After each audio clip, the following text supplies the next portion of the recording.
Oh, hi, Keith. Thank you very much for your question.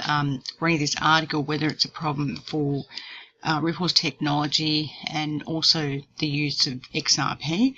I think before I answer this article, it's important to look at Swift and basically to see where they're positioned at the moment in terms of blockchain and in terms of instant settlement of foreign currency flows and instant settlement for domestic flows as well.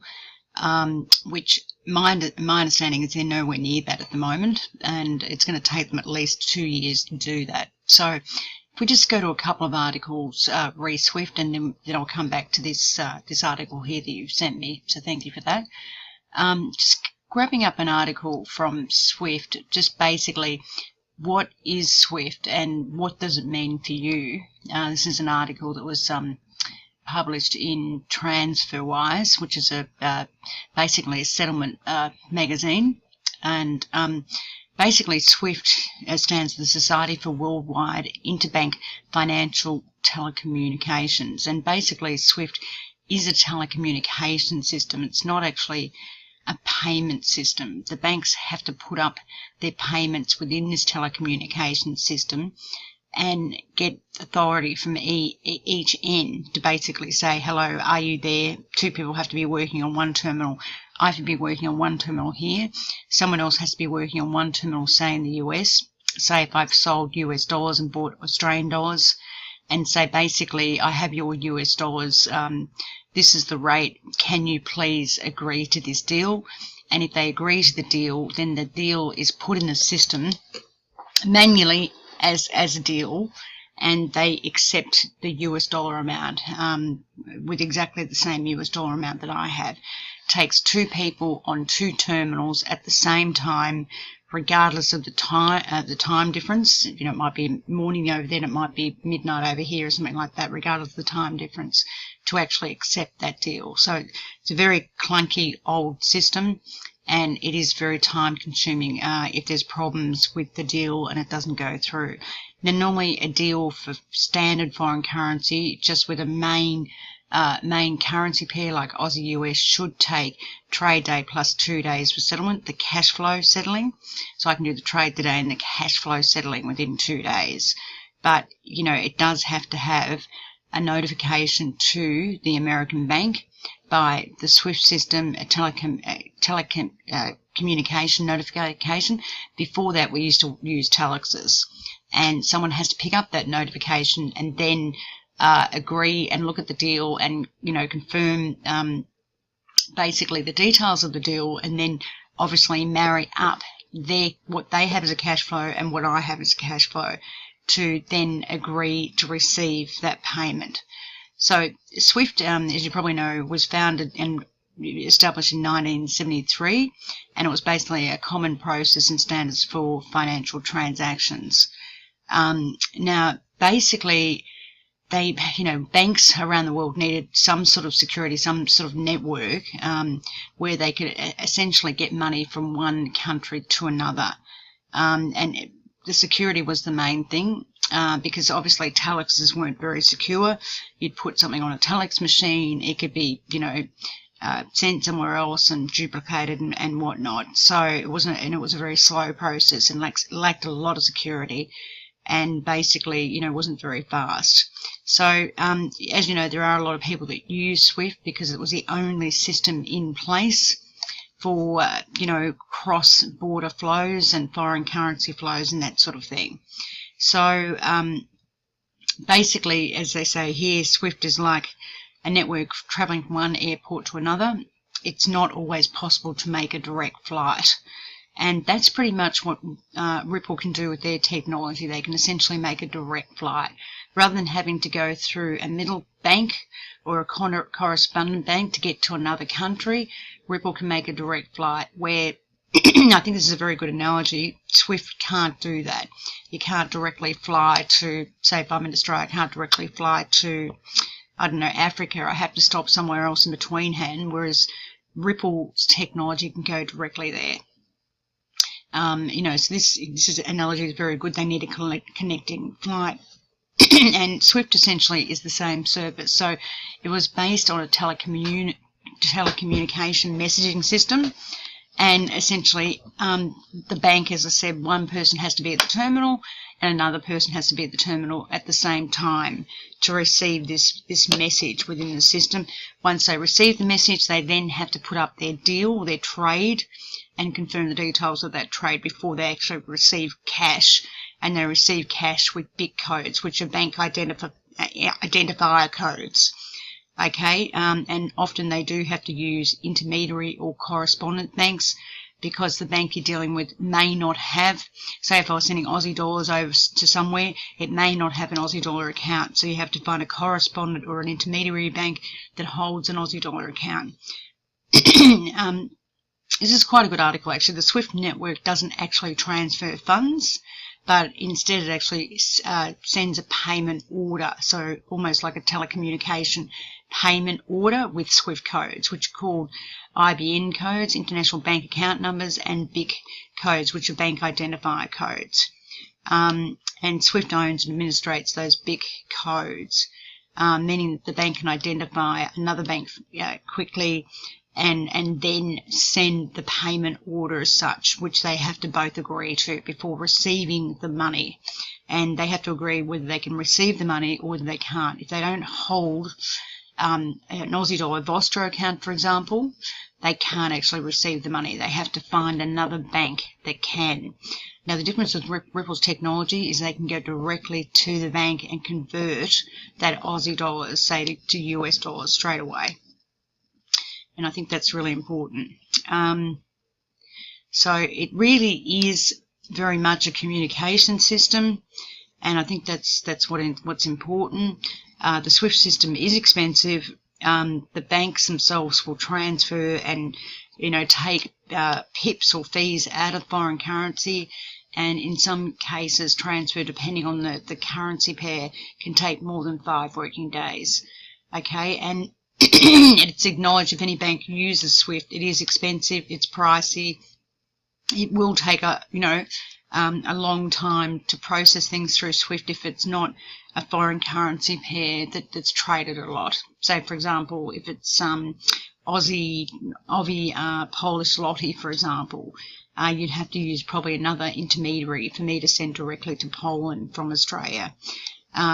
So it does take time, and there's got to be someone there, and because it needs to be converted and all sorts of things, it is expensive, and the banks, have over the years been trying to find a better payment system, because, as I said, SWIFT was set up as a telecommunication messaging system.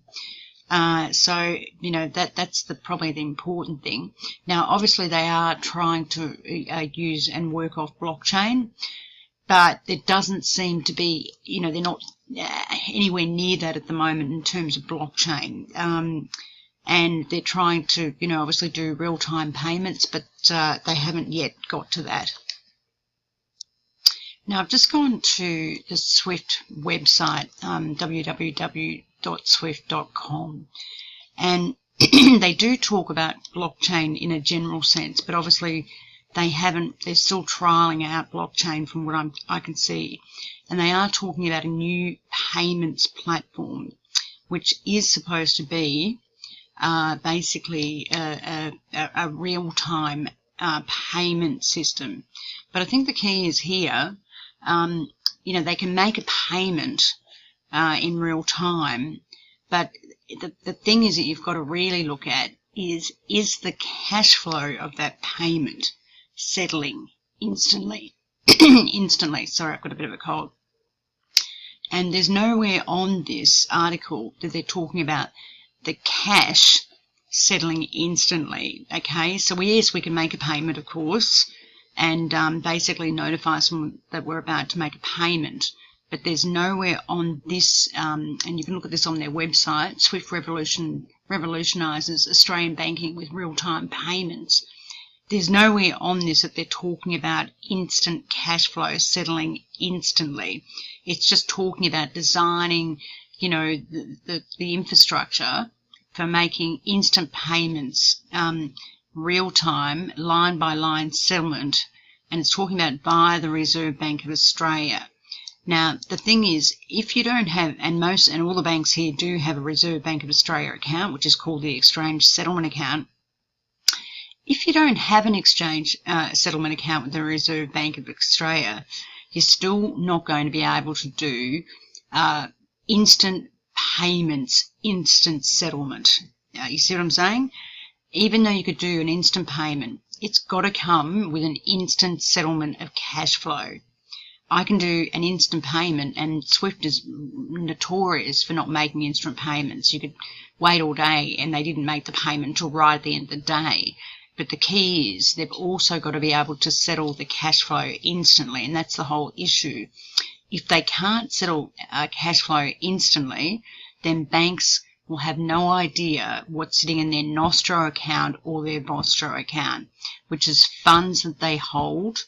In their Nostro account, it's their own funds that they hold with someone else. If it's a Vostro account, it's someone else's funds that they hold on behalf of the other bank. And that's the whole issue. They don't know what's in those accounts in terms of cash flow.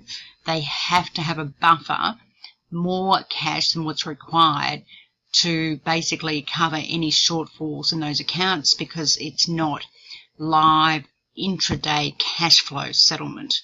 Okay, and that's the key here, cash flow settlement. So, yes, they can say 24/7 instant payments and real-time line-by-line settlement via the Reserve Bank of Australia. But the thing is, they're only talking about the exchange settlement account that the banks here have with the Reserve Bank of Australia, and it's a payment system, not saying the cash flow settles. And that's what's really important here. And again, this is all just, identifiers and everything else. Nothing there, nothing there. And it's not talking about blockchain either. They're talking about this rollout time of real-time payments. And they're saying significant development in the Australian landscape. But, it's not instant cash flow settlements. Okay, and it looks like if you go through this article, this basically, is getting launched, in November 2018, and it's going to be launched in the Euro area. Now, clearly, the major banks here would be testing this, but this is not blockchain, okay? And it's basically instant payments, but not instant settlements. So they intend to launch this new system of theirs in November 2018 in the Euro region, Europe, of course, and basically they have other targets for 2020. And, there's still a problem with this because it's not instant cash flow settlement.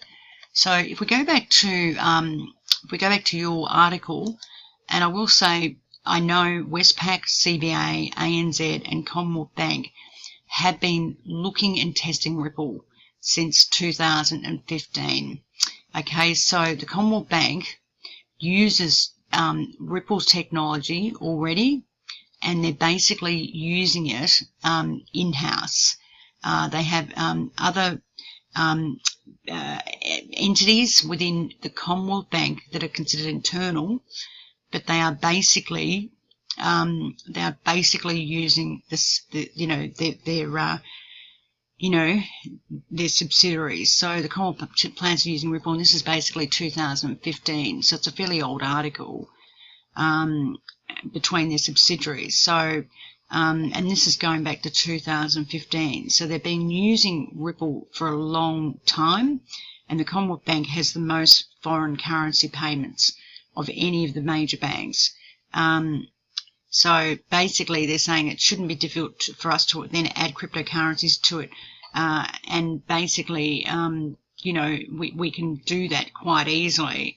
They have something like 11 million clients, and essentially that's huge. I mean, they're the biggest bank in Australia. So they've been using Ripple's technology for a long time, and my understanding is they're using Ripple as well as XRP within their subsidiaries, their internal subsidiaries. And they're continuing, obviously, to comply with legal and regulatory environments as well. So So, but they have been using, I mean, we're now talking about 2018, so they've been looking at it for a long, long time, and NAB, ANZ and Westpac are also paying Ripple for the technology, and Ripple will disclose that when you see Ripple's any of their information if you go into that. So just coming back to this article, just wanted to give it a little bit of a background. This article was July 6th of July, I should say, 2017. Yes, Westpac is a bank that does a lot of foreign currency. CBA would be the largest that does foreign currency and payments, and needs real-time gross settlement cash flow straight away. So proof of concept, messaging system SWIFT aims to test blockchain for facilities cross-border payments, and proof of concept, and they've got other participants, obviously joining it. And the biggest problem is, as I said, the banks don't know what their balances are, the real-time cash flow balances for their Nostro accounts or their Vostro accounts. And these accounts here, that affect their balances with the Reserve Bank of Australia. So every major bank and every bank in Australia holds an exchange settlement account with the Reserve Bank of Australia, and they all the accounts of the bank feed in to the exchange settlement account for the exchange settlement account with the Reserve Bank of Australia, and they need to have a credit with the Reserve Bank of Australia. In other words, if they overdraw, they'll get heavy fines from the Reserve Bank of Australia, and if they overdraw 3 times, they could effectively lose their banking licence. Not only the dealer or the person that's looking after the management of those funds in that account, they could just literally lose their job. So it's pretty important that they get it right.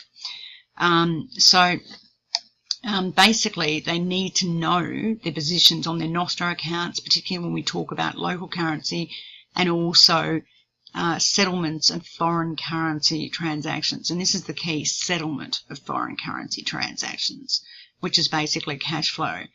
And they don't know what their balances are for during the day, and that's true, exactly. The thing is, SWIFT to me is nowhere near getting that right. They've been talking about it for a long time. When you look at their website and look at other stories of SWIFT, they're still not talking about a real-time settlement cash flow system that settles instantly, like what Ripple does. Okay, SWIFT still, and I think the analogy of the airport one is good, they still have to go through different correspondent banks to get to the right spot. They can't just go direct, because they need a bank to actually have, say, an Aussie dollar account. And if they don't, they need to find another bank that will take the Aussie dollar money on behalf of the bank where the money needs to go to. So the bank's very important. They get real-time liquidity data, that's true. But, again, there's nothing that I've checked Westpac's annual report, I've checked ANZ's, NAB's and CBA, and there's nothing to say that they're any closer to getting to this story of, real-time, instant settlement of cash flows like Ripple. Yes, it holds great promise, like this lady, Di Chalena. But again, they haven't made an announcement that it's happening, and there's nothing to say that, they're actually there on that. So, I don't see SWIFT as being a viable alternative to Ripple's technology, not at all. And even if it was, it's going to take at least 2 or 3 years. So for me, I'm still very comfortable holding XRP myself. I thought I'd also look at Di Chalena just to see her background. She's called the most influential woman in payments in 2018. This is a March 2018 basically article. And she knows her stuff. She had 2 decades of experience, worked for JP Morgan and Citi, and obviously worked for international treasury and payment solutions for multinational corporate customers. So she certainly knows the issue of not having instant cash flow. And this is a real problem. and she'd certainly understand the issue with Swift and the cost of Swift, and she would probably be more of the predisposition to use the technology at Ripple. She's regularly asked to speak on topics such as the evolution of corporate treasury functions, payments, blockchain, big data, and opening banking. So it wouldn't surprise me, if she was more predisposed to using Ripple's technology than Swift's, because Swift has been around for a long time. It was very slow to move on the blockchain thing. It's only just starting to do it. And yes, even though they have a client base, the client base has paid a hell of a lot of money and fees to stay with Swift, and it's cost the banks a fortune. So like anything, if you get big banks that move on Ripple's technology, other banks are going to be very disadvantaged because they cannot afford not to use Ripple's technology. When figures that come out in terms of even just using Ripple's technology, they're saving something like 80%. I don't know whether you saw, but there was a story that came out, BBVA Bank, which is the second largest Spanish bank, and they did tests on, real-time payments and cash flow, and they basically saved themselves something like 81%, and that wasn't even using 81% of cost compared to Swift, and that wasn't even using XRP. So, I'm very comfortable with the fact that, as far as I'm concerned, Ripple are way ahead of their competitors, and to think that Swift is anywhere near them, I don't think so. Basically, I see Swift as a horse and cart, and I effectively see, Ripple as the speedboat or the speed car, the latest version of the speeding car. So to me, Swift would have to start again with a blockchain that works. Now, even if they use, say, Ethereum, or if they use EOS, or if they used IOTA, or if they use any other blockchain out there, or any other coin, every cryptocurrency out there has a problem with its blockchain. Ethereum has so many problems, it's not funny. They can only do 12 transactions, in a second, compared to Ripple can do 2,000. Bitcoin and Ethereum have problems when the miners don't transfer and validate their transactions because the system gets queued. Costs go up. The miners are centralized, so essentially the system's centralized. IOTA's got its own problems. The administrator has to push through transactions. EOS has got problems. There are just so many, even in the top 30 of crypto coins, there is so much technology where there's a problem. Neo has a problem with its technology. Last year in October, November of last year, Neo system went down for 2 or 3 days. There's just so much problem, and if you look at other coins as well, there's been malicious hacks of many. Ethereum Technology got hacked. Ethereum Classic got hacked. Verge got hacked 3 times. Bitcoin Gold got hacked. Zcash got hacked. Ion got hacked. The list goes on and on. Zencash got hacked. Zcash. Ethereum was hacked. Then they did a hard fork to Ethereum Classic, and then Ethereum Classic got hacked. Then they had to do, now they're talking about a hard fork from Ethereum Classic. So compared to other blockchains, Ripple is so much better technically, technology-wise, and compared to other business, it makes money and it can keep building on its technology with the best of breed technology.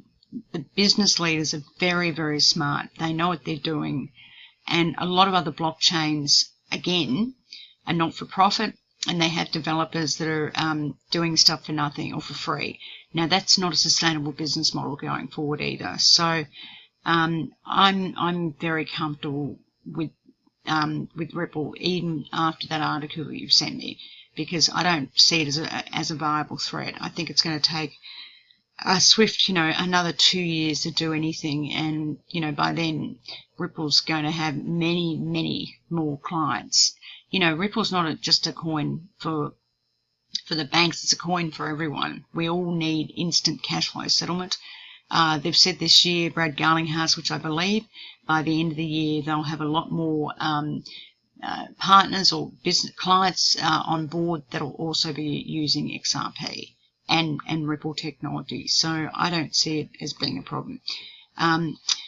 So I hope that helps. Obviously, you know, I've got to have my obligatory disclaimer because it is my personal belief with all the study that I do and everything I read and everything I know. You know, again, I don't take into account your financial position or your financial, you know, your age, or, you know, I'm not a financial advisor, and you know, I can't be responsible for losses or, you know, obviously, you know, what you decide to invest in. That's your story, because I have no idea, know your own client rules, and, you know, and I'm not a financial advisor, and, you know, we make an investment in these crypto coins and the technology because we do our own due diligence. So I hope that helps, and thank you very much for coming forward with a question. Thank you very much, Keith. I hope you get some value out of this.